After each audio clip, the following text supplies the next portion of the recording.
What's going on, guys? Giuliano Meli here with the Bionic podcast, episode number 1. I'd like to welcome my guest, Mr. Nicolo Meli. How's it going, bud? Pleasure having you on the podcast, sir. So, guys, want to explain a couple things before we get started. So, first things first, guys. The first series, like I mentioned on my last YouTube video, is going to be Meet Team Bionic. So, the whole purpose of that is I want to show you guys who my support system is. So, dating back to when I used to play sports, like the real core of who used to come watch me play, like my family, the people that really have like big influences on me, I want to bring on the podcast. So like I said, guys, it's about 10 episodes, starting off with the man himself, my dad, the legend, Nick Meli. What's going on, Pops? What's going on, bud? Not much. So, second thing, guys, I want to explain to you, we're going to have a little game here on the Bionic podcast, okay? I haven't explained this yet. I'm going to explain it right now, okay? So these mugs right here, as you can see, they're Bionic podcast mugs, as you can check out the logo up on the wall there. So in these mugs, I'm going to drink whatever it is the guest pleases every single podcast. So if a guest wants to come on, right? They want to have a coffee, they want to have a glass of wine, whatever it may be. I'm going to join the guests, and I'm also going to provide the drinks as well. So you can come on the podcast with me, guys, have a drink with me. And what I want you guys to do, the viewers, is I want you to comment in the section below. If you're on YouTube, I'd like to welcome all listeners on Apple Podcasts, Spotify, any other platform that we're streaming on. If you guys feel like you know what's in the mystery mugs, comment in the section below. I'm going to figure out some sort of prize or a shout out to do with the person that gets it right. But as the video is going along, based on our facial reactions and all that kind of stuff, I want you guys to guess what's going on in the mystery mug. So I'm going to do a toast to start off the first Bionic podcast ever. All right, let's do this. With Nick Meli. Cheers, boss. All right, cheers, bud. There you go. Cheers to everybody. Oh, awesome. So, all right, let's do this. So how you doing, Jules? not too bad, Pops. How about yourself? I'm doing good. It's nice to be here. Yeah, it's been a long time coming, eh? Yeah, we've been waiting for a little bit of time. Yeah, let's do this. Yeah, guys. So since the quarantine started, I've had this vision about the podcast. I bought these mics, no word of a lie, like in June. These professional mics that move with us, right? So I really hope the audio quality is great for you guys. I wanted this to be as professional as possible, guys. You're going to see in the gym vlog and everything like that, if I do something, I'm going to do it 110% of my effort, and that's thanks to my parents. So again, guys, that's why I'm bringing on the people that I really, really love, my close family members, everybody like that has a big influence on me. So I want to start off by talking a little bit about my pops. This guy's done so much for me.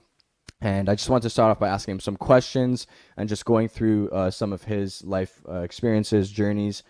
So first thing I want to talk about is earlier in the year, my pops got a promotion to become a senior director for the company that he works for. So this is a long time coming. My pops used to work in operations.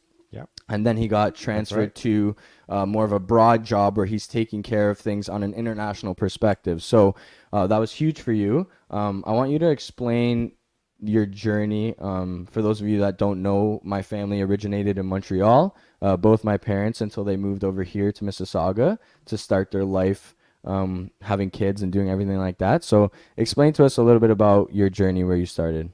All right. Well, number one, I'm super excited to be here, Jules.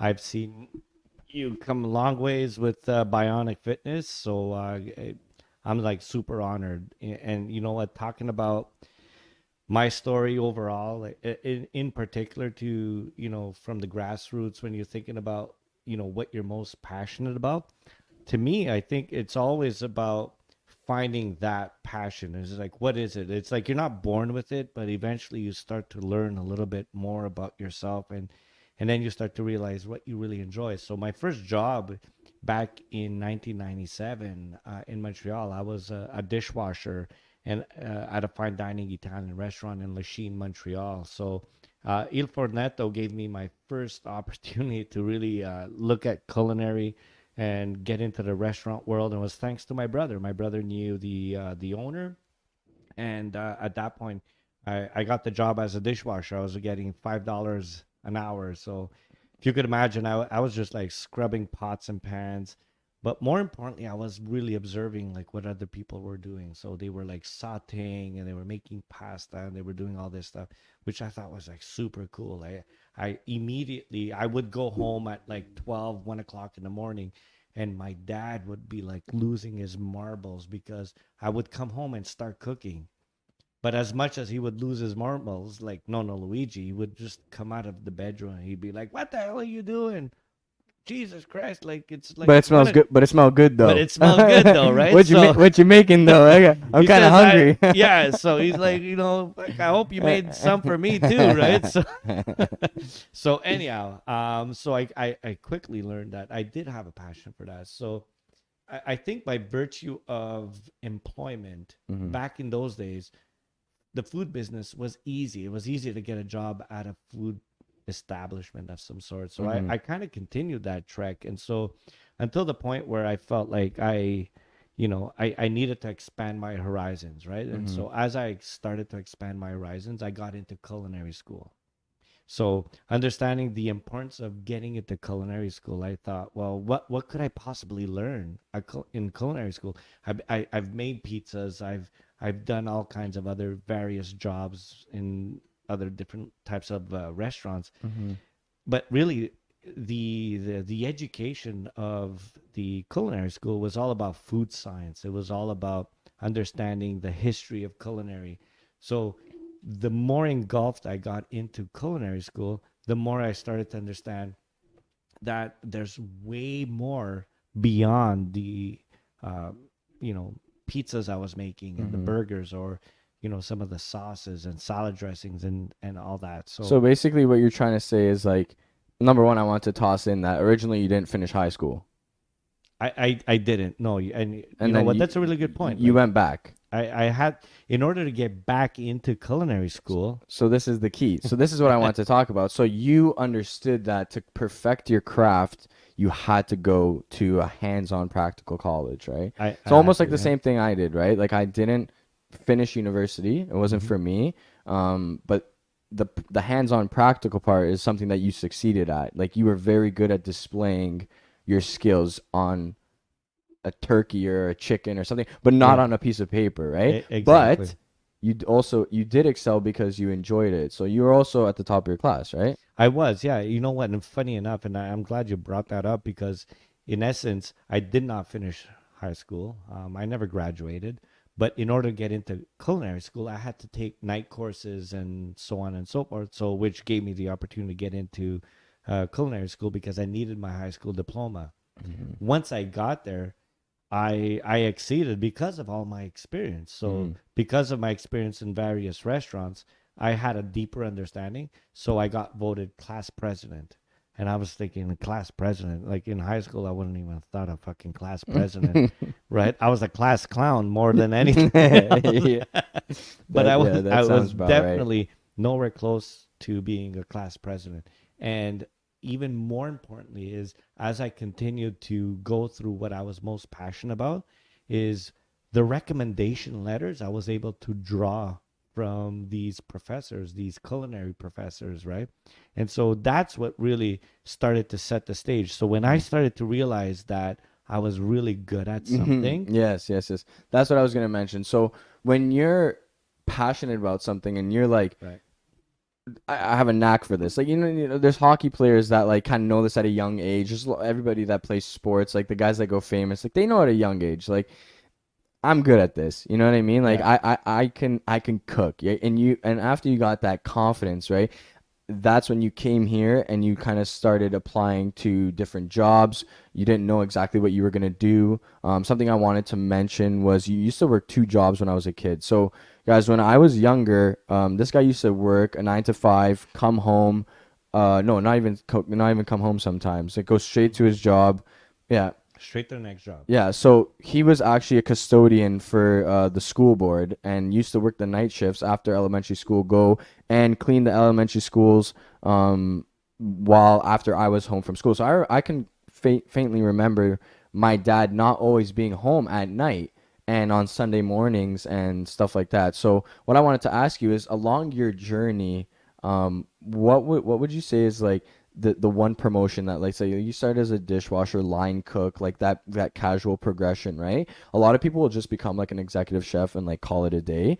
What promotion was it for you that you felt like, okay, now I think I know a little bit more than just cooking food, like food Mhm. costs, all those little things that you know really well. Like, when did you be like, oh, like, you know what? I feel like maybe I can help a company this way instead of just cooking their food. Like, what was that switch for you? Yeah, no, that's a really good question. So you're right. So as I started to work several different jobs, and and a lot of people will work different jobs just to make ends meet, right? And sometimes it's not the most glamorous, Mm-hmm. you know.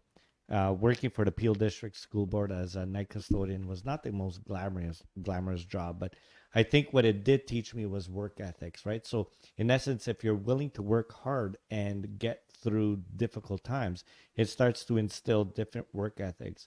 As it did that, it started to develop a thought in my mind that there's more that than just washing floors and sweeping floors that I can do. So I knew that there was more I can do, and I just needed to figure that out. And so I did that with the company I was working with, in the sense that I started to realize that I understood food costs. I understood how to deliver good quality food, and I understood how to lead people. So it was really the pivotal point for me was the leadership aspect of what I did. So as I started to learn and understand that as long as I can be an effective leader, that there's nothing I couldn't do, right? So as I started to learn more about myself, and once I started to learn more about how I can better myself from a leadership standpoint, that was the pivotal point for me. So it was, when a company looks at you and says, "Hey, would you be interested in a food service director's job? Hey, listen, we have an opportunity downtown Toronto, as a general manager. Would you be interested in that?" And so that's when you start to think that, wow, here's a company that actually looks at me far more than what I currently do, Mm-hmm. but more as kind of the next step. And as a general manager, so now I found myself not going to work in a chef jacket any So you longer would say that switch was when you went from kind of in the kitchen, whatever, to a general to manager. general manager. So now I'm managing a Mm-hmm. business. So now, Now like, there's a I'm chef. managing a chef, Yeah, right? exactly. So Yeah, now you're not the one in charge of like cooking the food. You're in charge of the food in general, period. And exactly. I think that was for me for the longest time. People would always ask me like, "Oh, what does your dad do?" And I would always be like, "My dad I shows don't up." My know. No, no, no. This is what I would say to people because I had a lot of people and like guys and girls in universities because their company does a lot of higher education stuff. So they have the contracts at universities. So I would have friends texting me saying, "Yo, I think your dad's in our cafeteria right now." Like, and I'd be like, "What do you mean?" And I think I see your dad right now. And I'd be like at Brock and they're at Laurier and then I'd get it and I'm like, "Oh yeah, they have the account there, right?" So what I would explain to people is I would say like my dad's the guy that like shows up in the suit and everybody just shits their pants. Like everybody's just like, we better make sure we're making this pasta right or else Nick Melly's gonna eat us alive. So that's kind of the way that I used to explain things, which was his most recent job, traveling before COVID hit, Yep. right? So that's another big thing too.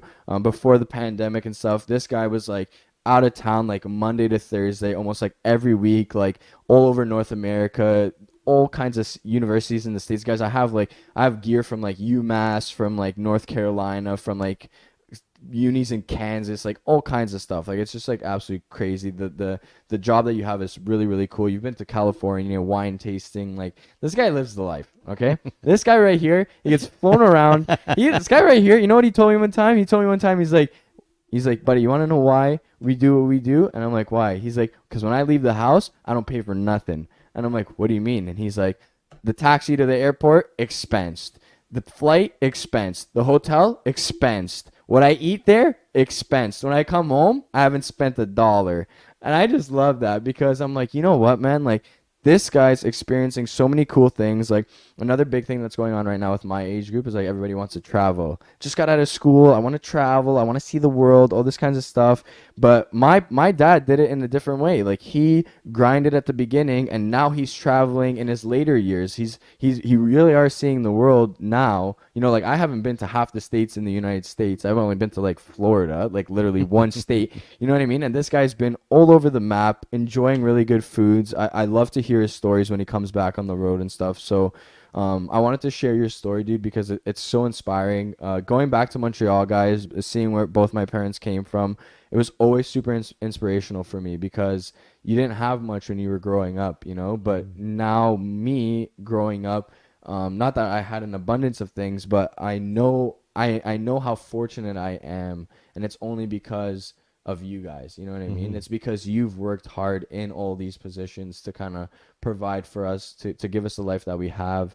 And the fact that you are super corporate and everything like that now is only more beneficial for me because whenever I have business questions or ideas or anything like that, I just go to this guy, I go to Louise, I ask them questions, and it's just absolutely amazing to have you as an outlet. All of your experiences and stuff like that, like it's unbelievable, man. The things that you've done are out of this world. So I know that COVID has slightly trumped Nick Meli's. Guys, when flights got canceled, this guy, 2 weeks in, he looked at me. I'm dying. I'm dying. He's like, I feel like a bird whose wings have been clipped. He's like, I can't fly anymore. He's like, if the airplanes aren't flying, that means I'm not doing my job. Because realistically, guys, like Yeah. I used to spend a lot of time in the house by myself, or like my dad would be like, yeah, I'm back on Thursday, or I'm back Wednesday, or wherever. This guy's in Thunder Bay, up north in Canada. He's in, like I said, like in the States, like all kinds of places, and I'm like. Oh, I'm like, okay, yeah, see you later in the week, Dad, whatever. Like this guy's just like gone, right? But I as a 22-year-old now, I like to see that, I'm not like, oh, my dad's never home. Like it's not like that. I'm more like, that's so sick what you do, dude. And like all the gear and stuff that this guy buys me, like t-shirts and stuff from all these universities, like I love it. So it's been sick to watch you go from like dishwasher to this and that. Like as a kid, obviously, Yeah. like I didn't know exactly what was going on, but as I got older, as I experienced more things, I was like, you know what, man, like my dad's been through a lot. That's why he's the number one episode, because I take a lot from this guy, man. Like this guy, you're like my role model, man. So I don't want to get in the feels. I don't want anyone to cry. Don't start crying now on my podcast. I need Kleenex. Don't start I crying need now. fucking Kleenex now. It's episode number 1, dude. Don't start crying on my podcast. But like he really is my role model. Like you have famous athletes and stuff like that you look up to, but at the end of the day, like I will always look up to my dad. So that's why I wanted to come on here and ask you these questions. You've had a sick journey, dude. Now I wanted to talk to you about our brotherhood. So kind of just connecting all the dots here, me looking up to you and the way that we talk and stuff like that. A lot of people not envy, but they see the fact that me and you are like brothers, like you guys, you don't understand. We're trying to be like professional on the Bionic podcast here.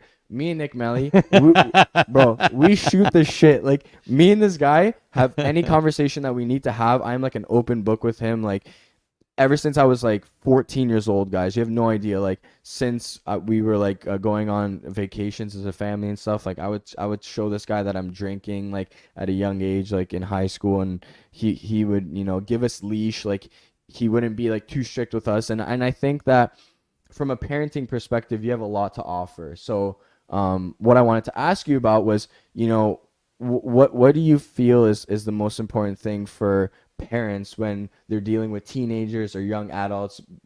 Kids are going through changes, they're becoming who they are. Like what do you think is like one of the most important things that you need to do as a parent to make sure that your kids are kind of on the right track? So that's a loaded question. That's a lot of questions. So some of the subtopics I have here is like he's always supported me. He's always allowing me to do what I love. So when I quit my job earlier this year, I went to my dad. I told him, "Yo, dude, I need to quit my job. It's not for any like not that it's not for a specific reason, but it's more like I knew I wanted to quit. I knew I wanted to do Bionic full time, and I knew that there was like something calling me to give like more time and attention. So a traditional strict Italian parent would be like, You need to be working. Like this guy. Go get a job. I'm gonna tell you a quick story. Go Like get a job. quick ass story, guys.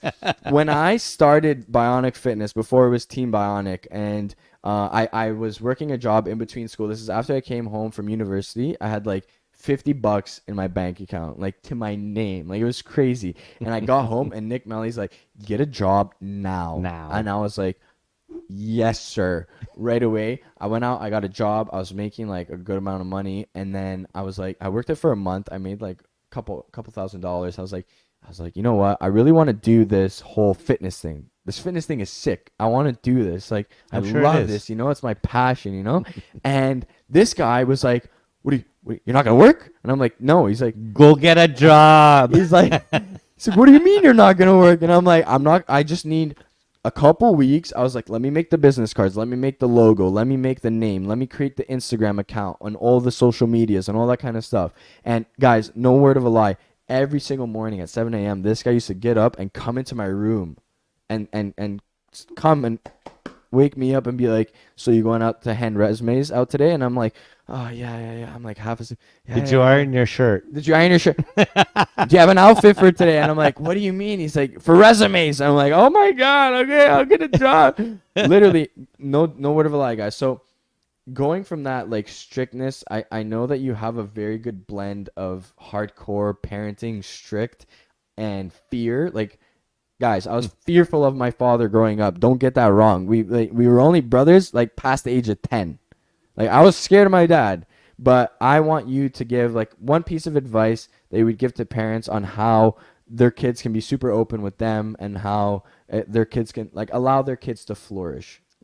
Yeah, and I think you know what you mentioned a couple of really key points, right? So one of them, it sounds like fear, but I think it's your or most teenagers' internal fear of disappointment, right? So Well, nobody wants to disappoint their parents, right? no, right? Exactly. And I felt the same way. And I felt like, I don't want to disappoint my dad or my mom or my family or even my friends, right? So everything I did at some point when it started to click in, it was everything was about making sure that I was doing the right thing for the right reason. And you know what, Jules, to be completely honest, I mean, I think that as you were going through those changes and those difficult times, it was all about keeping you focused on the end game, right? So what happens is it's the difference between saying, "Oh my God, he's having a little bit of stream of bad luck and what have you," and this is all pre-COVID for sure, Mm-hmm. right? And then the understanding that okay, so maybe this is not for him, or maybe this is not for Billy or for Jane or whatever. You know what? The reality is that you have to work hard. So I've always instilled that into my kids to say, work hard and see where the light takes you, see where the opportunities take you. And I think for you, some of the, and I could think back on a couple of opportunities that you've undertaken where, you may have kind of strayed a little bit in saying that it's all about how much work and work ethic you put into something, right? Mm-hmm. So you talked about my opportunities and my current job, and really, I am fortunate. I work for a company that understands and appreciates all the work I do, right? And I think that's because of my work ethics, and I think ultimately it's because I actually have a passion and I really appreciate what I do. Mm-hmm. I appreciate the people I work with. So because of my attitude, because of my passion, and I love what I do, I love the people I impact, That that it's reflects it reflects off of you. yeah, Like, it really does. Like I'll be honest with you. Like watching this guy, it's not like he's. Yes, you get stressed at times. Everybody gets stressed during their nobody job. gets stressed. Are you kidding me? Yeah, There's no right. stress Life at is work. easy. Oh, life is easy, guy. There's no stress. Work a corporate job. It's easy. It's Don't worry. easy. Don't worry Don't worry about it. about it. It's fine. No, honestly though, you can tell that the passion and the love for what you do is there. It's present. Like I don't come like as soon as I realized like I'm not happy what I'm doing, I was honest. I came home from work. I was like, "Yo, Dad, like I think this is it for me, bro. I gotta hand in my 2 weeks." And another thing too is like you don't pass judgment. You come from a very realistic standpoint. So that's what I wanted to talk about next quickly was, Nick's life lessons, his perspective, his realism, right? Like when I'm going through something, Nick will just tell me, it's all a snapshot in time. I'm like, what do you mean Yeah. it's a snapshot in time? And he's like, tomorrow, the way that you view what you're viewing today, it's going to be different. Mm-hmm. And this and that. And life changes and things are constantly changing. And I'm like, oh my God, like as I'm getting older, guys, the stuff that my dad used to tell me, it only makes sense now. When I go through something in life now, I'm like, oh my God, Nick told me this when I was like 18 or Nick told me this 2 weeks ago. or whatever the fuck, you know? I'm like, whatever. So, anyways, this guy has created a great platform for all of my siblings. He went from having myself and my sister Kat to having 4 kids, Johnny and Danielle added, Louise's kids, to our big blended family as we call it. And he's done an amazing job. I can honestly say that throughout even having other siblings in my life, he gives all 4 kids the same amount of attention, or no attention at all. Well, you know what, Jules, that's a really good point. And I can tell you that, as you grow older and as you grow into your careers and things that you're passionate about, there's so much to learn, right? And so you're absolutely right. I always try and teach the kids to, it's a snapshot in time, So, the decisions we make today reflect on the knowledge base we have today, Today. right? You So, can learn things in the days right. to come, and it'll change your It'll decision change your making. perspective, right? And For so, sure. you're right. As we became a blended family, I learned so much in that process that has completely changed my perspective in life nowadays, right? So you know what? I just saw you take a shot of that. I'm like, I'm a how you tank. feeling now? I'm a tank. So, and that's the thing, guys. My dad has also changed throughout the time being. So, I mean, like back in the day, if he was like, I don't know, like, a little quick to act. He's Sicilian, guys. I Okay, gotta tell you. quick Oh, to act, listen to this. short, This guy's short. this guy's Sicilian, all right? At the end of the day, he's got a short fuse, okay? So, I mean, like you put the garbage away wrong, you're getting a beating. I don't know. It's like No, I no. wouldn't give you a I'm beating. just joking. I'm just joking. But anyways, so he has also changed as well as a parent. So I mean, it's been an absolute honor. And this guy's asked me questions when he used to pick me up from parties in high school, ask me questions that no father would ever ask their son, and he was the one that created the brotherhood kind of thing. So I appreciate you for that Yeah. because I don't have this expectation based relationship with my dad. It's very chill. It's very like I can approach you with anything. So Where's the Kleenex? yeah, nobody I cry. Hey, need if you it. guys are crying, you lost. You lost the game. You can't participate. Anyways, so the next thing I wanted to talk to you about was, a little bit about myself. The reason why I'm doing the Meet Team Bionic series, guys, is because I want going into my first my first comeback competition, which my dad has literally experienced every single sporting event that I've been a part of since I was playing soccer to hockey to high school lacrosse. I think you came out to like one game. Jiu-jitsu. Did you play lacrosse? I did Okay. for 2 years. Anyways, prick. Just joking. Anyways, I've played all kinds of fucking sports, guys. Jiu-jitsu, bodybuilding, all kinds of things. And Nick has supported me. Not once has he said anything about any sport I've ever chosen or any route I've decided to go. He's always like, "Oh, that's awesome," whatever, supports me. So I wanted to ask you. Oh, except for that team picture. Yeah, which we will get to, and that's the next question. So, what I wanted to ask you was to give you guys a little bit of a perspective about myself. The reason why, like I said, I'm doing the Team Bionic thing is because I want you guys to understand from other people's perspectives, like my mom, my dad, my girlfriend, my stepmom, like people that have met me throughout the years or that have grown up with me, get their perspective on what they think about Jules Meli. What you guys see me as one thing, either if you're my friend or if you've seen me on social media or whatever it is, you guys pass a certain judgment on me, but I want you guys to know a little bit of behind the scenes, who I really am, how I was like growing up as a kid. I feel like it'll create like a better story to when I'm competing, I'm getting on stage and everyone's kind of watching it. So what I wanted to ask you is, what was your proudest moment as a father for me, I would say maybe in the past, in recent times, let's say in the past like 4 to 8 years, something like that, right? You showed up to school one day, and Hey, hey, I think it's a pretty big accomplishment. I I was, joke. yeah, guys, I don't think the apple falls too far from the tree. And this guy wasn't the best at school. I don't think I was either. But as soon as I went to school for fitness and health, and it was all about There you lifting go. weights, I was getting 90s. So all of a sudden, I'm like a genius. All of a sudden, I'm like, as soon as it's about lifting weights, I'm this next genius. It's like fucking hilarious. So I bro. would say, one of the proudest moments. Okay, so and I'll never forget. It was like yesterday. So your ambition to enter the single A hockey platforms. So I had a couple of conversations with several different coaches, and they said, "Hey Nick, if you want to if you want to really connect with the coaches, you got to really talk to them and really." And I said, "Okay, what I gotta do?" Okay, This guy so, had no idea how to play the politics all right, game. so anyway. it's politics. Okay, so here we go. Okay, all right, I could cook your family fucking lasagna or something. I don't know. So I'll make you dinner. I don't know. I'll make you dinner. Like, fucking, I don't know what else to do. Anyhow, so I remember it was a Saturday morning, and there were 3 specific tryouts. It was double So- A, not But A. It was You said double A. You said You're- A. You're right. It It was was double A. It was double A. It was yeah. double A. So the first one, 9 o'clock in the morning, I'll never forget.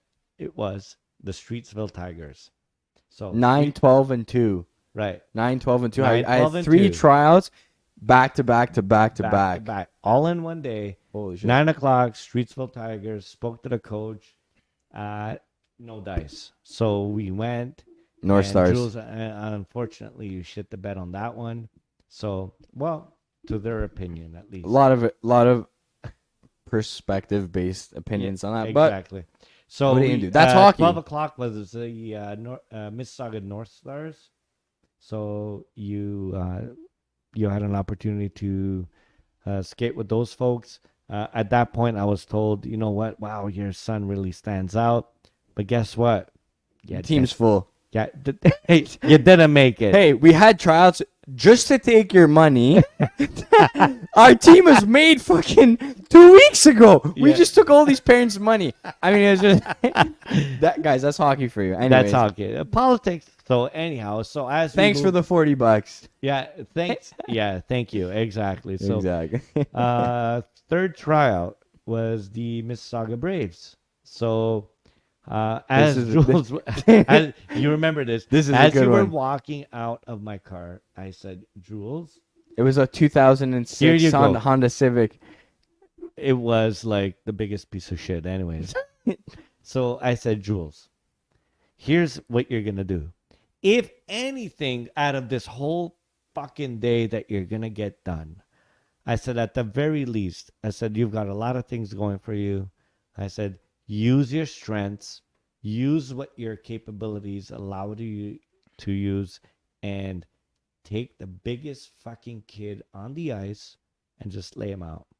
I said, it was the only way. but this Honest is- to God, it this- was the only but thing this I is- can think of. this- Like, bro, but fucking this- just listen to hammer me, him though. in the corner. This might be a metaphor for life, guys, because realistically, in bodybuilding too, displaying your strengths and hiding your weaknesses is like absolutely massive. Like, I wasn't the best, I wasn't going backhand shelf on breakaways and stuff like that. Like, I wasn't the best skilled guy, but I was a very good physical player. So my dad told me when I got out of the car, he said, this is what he said to me, guys. He didn't say that. He said to me, take the biggest guy on the ice, pretend like there's another silhouette of him behind him. and hit that guy. Hit the guy behind him, which basically means go through the guy. Like literally through him to the point where his skates are gonna be like parallel to the ceiling. And I was like, yeah, Okay, because Dad. what I was trying to do in the other 2 trials is I was trying to score goals. I was trying to stand out, right? You I were was trying to make stand good out. plays, good breakout passes. Like I was a winger. I didn't know what the fuck was going on. I was like, whatever. And this guy's like, you know what, dude? Nothing stands out more than a massive hit. He's like, lay someone the fuck out and no one will forget that. And I was like, oh, and to be honest with you guys, the room that I was in had two guys in it, and I was like, oh, I'm never gonna make double A or whatever. And funny thing is, the biggest guy on the ice came from triple A, so he was a level higher. He was the most scouted guy on the team, and I put him almost in a coma as he stepped out from behind the net. I'll never forget this hit in my life, but it was one of the times where I did something my dad told me to do, and it's a little, Well, little bit okay, aggressive. so just to say, I didn't say put him in a coma, No, but no, no, no, no, no. You said make a statement. I made the statement right after I got off the ice. Before I even went in the dressing room, the guy asked, "Who are your parents? Let me talk to them." And when I got out of the room, the head coach of the team was talking to my dad. So, right. So on that note, mhm. here's the biggest. So when you think about proud moments, so the proud moment was that Jules, you didn't make the team because fucking who dad knew, or we played golf together, or I didn't even know fucking who the coaches were. Yeah, we didn't know Okay, anything, I dude. had no fucking clue, and when you look inside the fucking arena, you couldn't fucking tell who was who. Although what I do remember was there was somebody from the Washington Capitals that was affiliated with one of your assistant coaches, which was Chris, right? So what I can tell you is that everything you accomplished was because you made it happen. It wasn't I never played politics. I never believed in it. And even when it did come down to politics, we never played it. There was no need. There was no need for you M- to mind get you, into. you were also from Montreal. Nick grew up playing hockey for fun. Yeah. Not because he was gonna play junior A and his daddy was gonna get him there. His fucking dad was barely a part of his hockey career. I remember my dad used to tell me he used to take the metro, which is a train. This guy used to take the train by himself with his buddy, with one friend, with their hockey bags on their back, all the way to their game and all the way back home by themselves for $3 there and back tickets on the train in Montreal. So you know what, guys? At the end of the day, you bank on who you are, what you do well. Correct. Like that's the whole thing. The takeaway. I would Yeah. say the takeaway to that is going to be, be yourself, do what you do well, and don't worry about what anybody else says or thinks or does. Because Yeah. at the end of the day, you only have control over what you do, not what other people are thinking, or like you said, like I play golf with this guy, or yeah, we work for the same company, blah blah blah blah. The amount of shit that I've seen like that in the hockey industry is just ridiculous. But at the end of the day, even though I'm not a hockey superstar, I can tell you guys right now, I am a coach for All Star Hockey, okay? And I teach young children how to play hockey. At the end of the day, I work for a hockey academy right now during this present day, guys, and it's a great feeling because I let hockey go. I went years without playing it, and all of a sudden it came back into my life in a great way. And now I'm teaching the future about how to eat well, how to optimize performance, how to be a better hockey player, mindset wise, mental health wise, and all these different things. So the things that you taught me, getting ready for games, preparing, visualizing, all these things that I even took a course, guys, in Niagara College for sports psychology. Half the stuff that they were teaching me, this guy already taught me. Honest to God. He's like, when we're in the car, listen to your music, picture what you're going to do on the ice. And I was like, okay, whatever. And then I'm in sports psychology in college, and they're telling me the same thing. Visualization is key. And I'm like, oh my God, I used to do that. Like my dad actually knew something, but it's almost like it's pure. You know what I mean? It's not like you fucking went to school for that and you taught me that. It's just like that's what you thought was right during the Yeah, time. You and know what I it's mean? very heartfelt, right? So, Yeah, for sure. when I think about, my opportunities with the company I work with now, it's all heartfelt. It's all about the people I work with. It's about being genuine. So, if anything, I've taught anybody, any one of the four kids, is that how to be genuine. When you're like I love that heartfelt word. I love that word. and you're genuine and you're just like, you know what? Here's why I do what I do. Like I Yeah. think about some of the projects I work on now. I'm thinking, it's so pure, and the And you care opportunities, about it, right? you end up caring about it, right? So that's why I always wanted the kids The because four, we're the parents, the big right? four. The big four, right? So I always wanted the kids to know and understand their material impact and their personal impact on people. So when I can impact someone in a personal uh, on a personal level. For example, whether I'm a director of culinary, or whether I'm a parent, or whether I'm a just, I don't know, somebody who's traveling on a In plane, every perspective kind in of every thing. perspective. So the idea is, when you can feel good about something you did or something you said, you've just moved yourself up that ladder Hmm. automatically, Hmm. right? Automatically. And whether it's on a personal level or on a professional level, it doesn't really matter, because it allowed you to grow Someone else. personally. Yeah, So it's all about personal growth. and give someone else room for growth. Like, Yeah, hey, like exactly. you are like this now, but now after we've talked about things, after you've worked on a project with Nick Meli or whatever, now you believe that you're capable of doing even more than you even thought beforehand. So I think that's applied to myself. I think you've instilled that in me. You've instilled that in all the kids that you parented, employees, all kinds of people. Like I said again, guys, this is why I wanted to have this guy as episode number one, because he's impacted so many people. What I do for a living, coaching, quitting my job to be a full-time coach, has been because I want to do things to the best of my ability. It's the way I was raised. It's the way that it's the only way that I've ever known, and it's only because of my parents. Again, guys, my mom is going to be episode number two.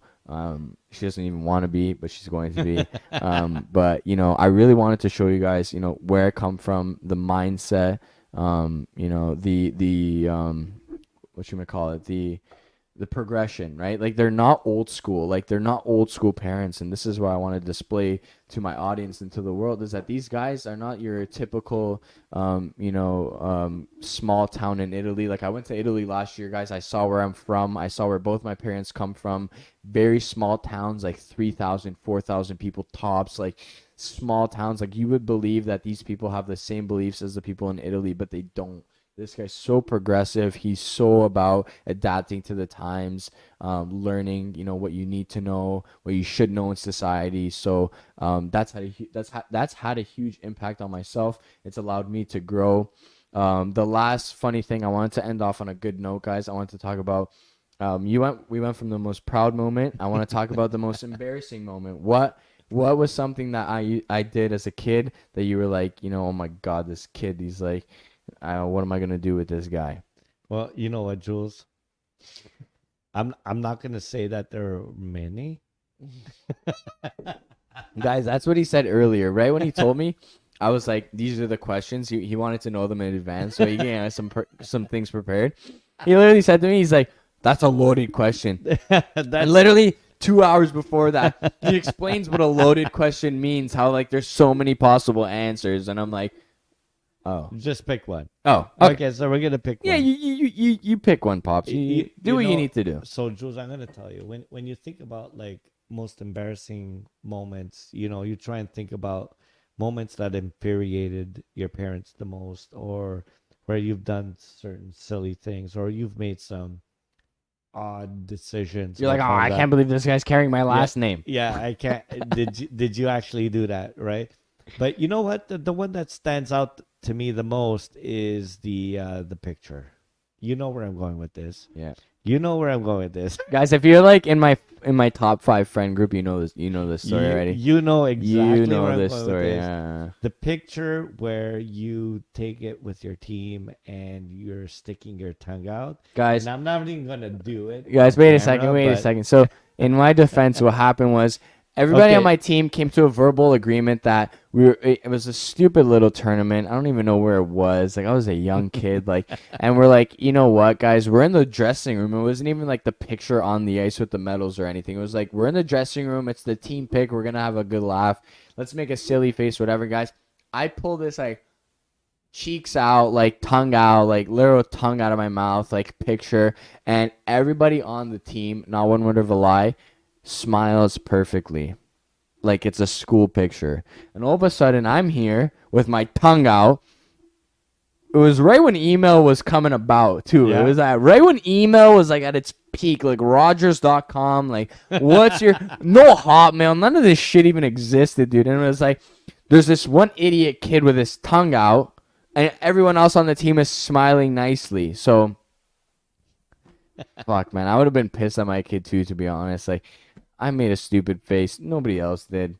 Well, and it was the only picture. That was the whole point. It was the only picture. Here you go, 1999. Here's a picture of our team and your son in fucking action. So anyhow, I mean, look, when Jules, I'm gonna be completely honest. When you think about embarrassing moments, most parents will tell you that there's far and few of embarrassing moments. There's not that many times where we can sit there and be like, what the fuck was I thinking of when I had this kid, right? Yeah. So there's not that many. There are a few, not gonna lie. Guys, when you have a kid like me, I'm not surprised that they're more than one. But But in all essence, in the spirit of, understanding where people can go and understanding where um, our lives can take us, I can tell you that where I started and where I'm kind of am today, which doesn't really depict where I'm going, right? hmm It just tells you where I am today, right? I So love that. um, so where I'm going is a completely different picture, but understanding where you were and where you are today is definitely something that I'm most proud of. And I can't thank you, honest to God, as much as, we want to make this about, me and, my opportunity to be on your podcast, but the opportunity to understand who you are and where you go, where you're going in life and where you are is I couldn't be any more proud of you today and understanding that what you do today changes people's lives. It's changed my life, our family's lives, and we couldn't be more proud of you. Get the tissues, yeah. Okay, so do Okay. I drop the mic here? I can't even fucking drop the You can't mic. even drop it. It's on a steel. It's on a steel pole. You can't even drop the mic, pops. All right, guys. I wanted to end it off. I'm gonna ask every single person this exact same question. I don't care if the logo is your favorite part about Team Bionic. You can say that. I really don't care for future interviewees. I really don't care. Nick, what's your favorite part about Team Bionic? It's been a thing now for about 4 years. I've done competitions myself. I've had other people compete, represent our name, represent the logo, represent the company. What is your favorite part about Team Bionic? So Team Bionic. So when I think about Team Bionic, right? So it's a cool logo. That's about it. No, Bastard. I'm joking. No, when I think about Team Bionic, I think about life-changing moments. So I think about, and everything. I know you and I have talked about it so many times. It's that inner strength. It's that fucking inner lion, get shit done, make things change, and fucking impact the world around you, right? So, everybody wants to talk about, like, oh, it's COVID or it's this or it's that, or, I've gone through this in life and that in life. It's about your inner fucking lion and really about making shit happen. Most people will talk about it, but most people will also fucking do something about it. So that to me is what Team Bionic is the tipping point. What is the tipping point in your life? The tipping point in your life is fucking making shit happen. Or you can be the person sitting by the sidelines going, "Shit, And I wish I watching. could." Mm-hmm. Wow. That, yeah, we didn't even fucking plan that. Wow. That was like honestly like 10 times better than I ever expected. So, I really appreciate you coming on the podcast, Pops. Like, I don't think, there's a better first episode to have, to kind of show people, where I come from. I like to model myself after you. I like to, practice the things that you've preached to me. So, no better way than starting off the podcast, showing people who I really am, where I came from. This Right guy on, right man. here, his nutsack. I love you. I came from this guy's nutsack. I love you too. Honest to God. Like this guy, honest to God, guys. A brother, a role model, a father. He's the complete package. He plays guitar, he cooks. We didn't even talk about guitar. He's teaching me guitar right now. Guys, I'm on my 3rd lesson. Don't sleep on your boy. I'm going to be shredded diced, Coach Meli, while playing guitar at the same time. It's going to be absolutely insane, guys. It's going to be absolutely insane. So my goal, guys, by the end of 2020 is to be able to this guy actually has a really cool setup in his house where he has like a mic karaoke setup. He has like a what you call it? The shell with the little seeds in it. It makes a sound. What's it called? It's the Yeah, the chicka chicka, whatever it's called. He's got a tambourine. He's got a cowbell with a drumstick. Oh, you can never have enough cowbell. Yeah, so this guy, when he plays, when we have parties and stuff at his house, anybody that's ever partied with me, you guys know that this guy leads the party. He if you ever party with me, you know that this guy's the reason why I send it the way that I do. I want to be able to participate in the family karaoke nights and stuff like that and like play some nice chords to the guitar. My goal actually in life is to play backup to Nick Meli because this guy, guys, he can shred actual guitar, electric guitar. Like he can play leads to songs, and I want to allow him to flourish in that while I'm playing background music. He can play the lead to a song. I think that would be absolutely insane. So, there's a lot of cool things coming, guys. 2021, I'm coming back to the stage. I'm going to learn guitar. Well, I already know guitar. I'm going to sharpen up my skills. He's going to lead the way, and Dude, love you. love you too, Pops. Thank you so much for coming on the podcast, guys. Episode number 1, the mystery mugs. Do you have anything left? No, the mystery mug. It's finished. Let me shoot the last little bit here. Guys, What's in the mystery mug? I'll tell you right now. you won't know. Liquid gold, proper number 12, Irish whiskey from Conor McGregor himself, guys. This is Nick Meli, myself, Michael Muto, our favorite drink ever, guys. I'm drinking it neat, no ice cubes, nothing like that. Out of the Bionic podcast mugs. Guys, I cannot thank you enough for tuning in. If you've watched the entire podcast, I love you. Thank you so much. There'll be clips coming on the Bionic podcast on Instagram. Follow that, guys, if you want any kind of small topic, little experiences by Nick and myself. I'm going to be recording more podcasts in the future. Like I said, the first series is going to be 10 episodes where I'm recording the true people in my life, guys. Like I said, the people that have shown up to all my sporting events, the true core of Team Bionic, who created Jules Meli. It's people like Nick.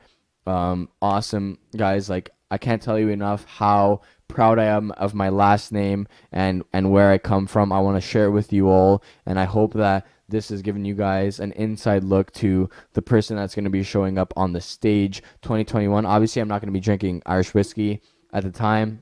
It may be me. Let's see it, Nick. Another thing, guys, too. Nick got me into bodybuilding. Like nobody knows this story, but this guy, he used to work for Muscle Tech. He used to work for Iovate, which distributes Muscle Tech. Right and here, boys. He used to be girls. he used to be the chef for Mr. Olympia, Jay Cutler, back in the day. So I wouldn't be a bodybuilder if it wasn't for Nick Meli. This guy literally has taught me everything I know. I can't thank you enough, bro. Fucking love you, man. All right, guys. This is Jules Meli with Team Bionic signing out. The Bionic Podcast. Thank you guys so much for listening. Make sure you follow, subscribe, Apple Podcasts, Spotify, YouTube, wherever we are, wherever you're listening. Thank you guys so much, man. I appreciate it. Nick, Awesome. Thank you. take care, boss. Fucking right.